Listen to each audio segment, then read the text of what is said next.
Dans la vidéo d'aujourd'hui, on va parler d'indicateurs clés de performance, autrement dit KPI. C'est un peu comme vous voyez ces points pour atteindre votre objectif, c'est vraiment les points de parcours pour votre cabinet. Qu'est-ce qu'on va voir rapidement dans cette vidéo?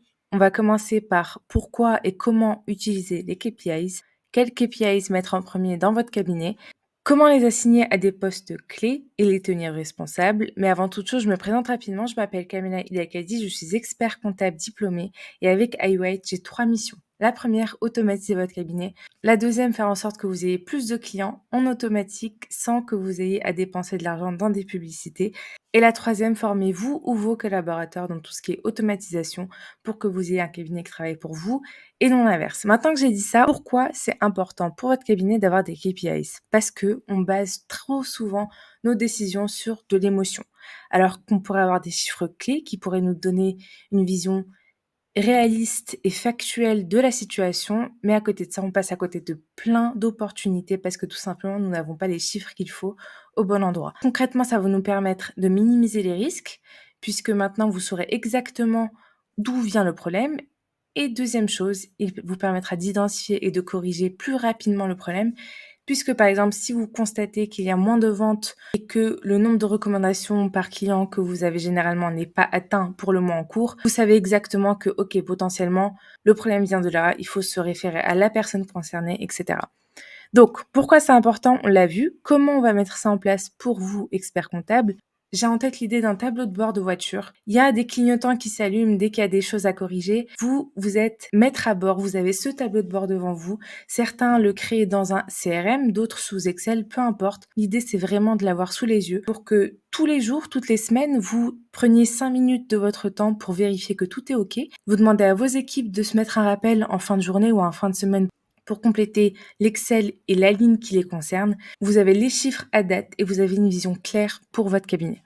Donc, on a vu pourquoi, comment. Maintenant, on va parler de KPIs concrètement.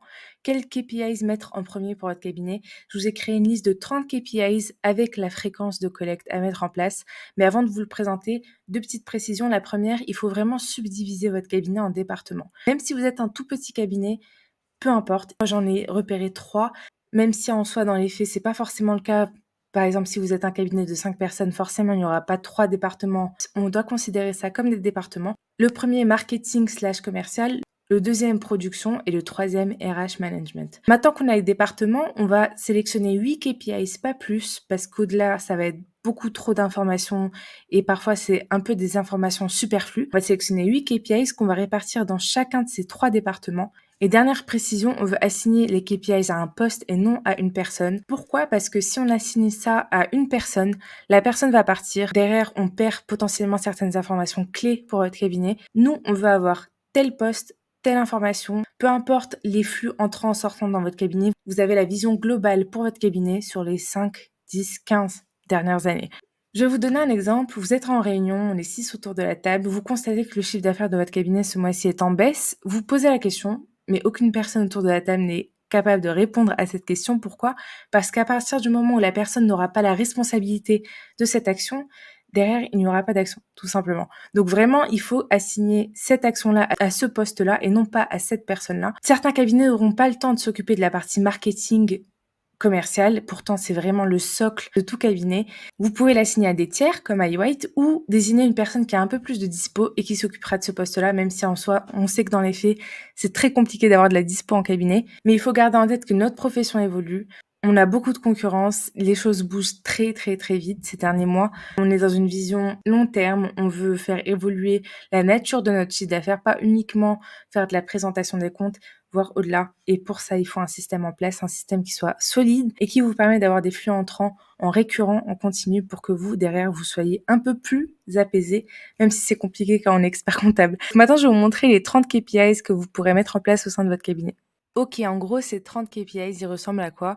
Je les ai subdivisés en départements dans votre cabinet et j'ai précisé à chaque fois la fréquence de collecte, HMT, hebdomadaire, mensuel, trimestriel. On peut partir sur l'idée que dans un cabinet, on a 3 gros départements. Même si le premier, vous allez voir, c'est pas forcément celui qu'on voit le plus, pourtant c'est le plus important.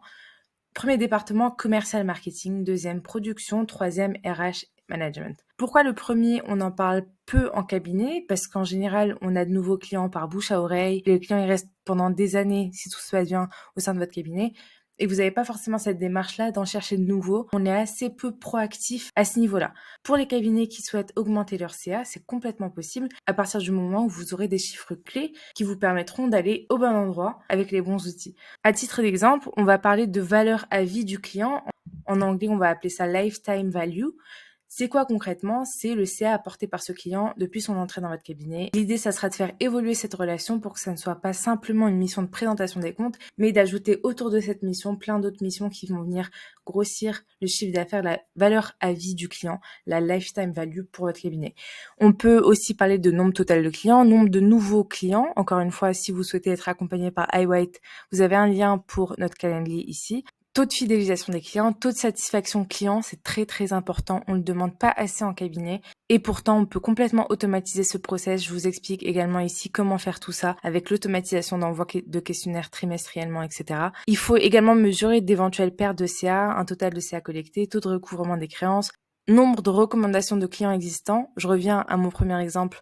En réunion, on demande comment ça se fait qu'on a moins de recommandations. Là, on peut le mesurer et on peut mettre en place autour des automatisations pour booster ce nombre de recommandations très, très, très simplement. Mais encore une fois, je n'en parle pas dans cette vidéo. Tout est expliqué à droite. Plein de choses en termes de marketing commercial super, super, super importantes pour votre cabinet.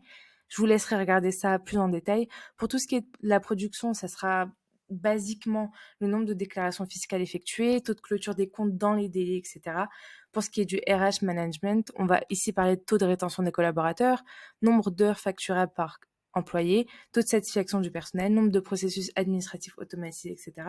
En sachant que ce point-là de taux de satisfaction du personnel, il va rejoindre le premier point sur les questionnaires de satisfaction client qui peuvent être également complètement automatisés au niveau de votre cabinet, c'est-à-dire concrètement, tous les mois, vous pouvez envoyer des questionnaires anonymes à vos collaborateurs pour prendre le pouls, pour voir ce qu'il en est, pour voir si ce collaborateur se sent bien au sein de votre cabinet et surtout s'il va rester avec vous pendant des années ou si peu avant la période fiscale, vous allez vous retrouver avec un collaborateur en moins. Ça, c'est automatisable très simplement. Enfin, voilà, ce document-là, vous pourrez le retrouver en dessous de cette vidéo. Et encore une fois, avec iWhite, on souhaite que vous ayez un cabinet qui travaille pour vous et non l'inverse.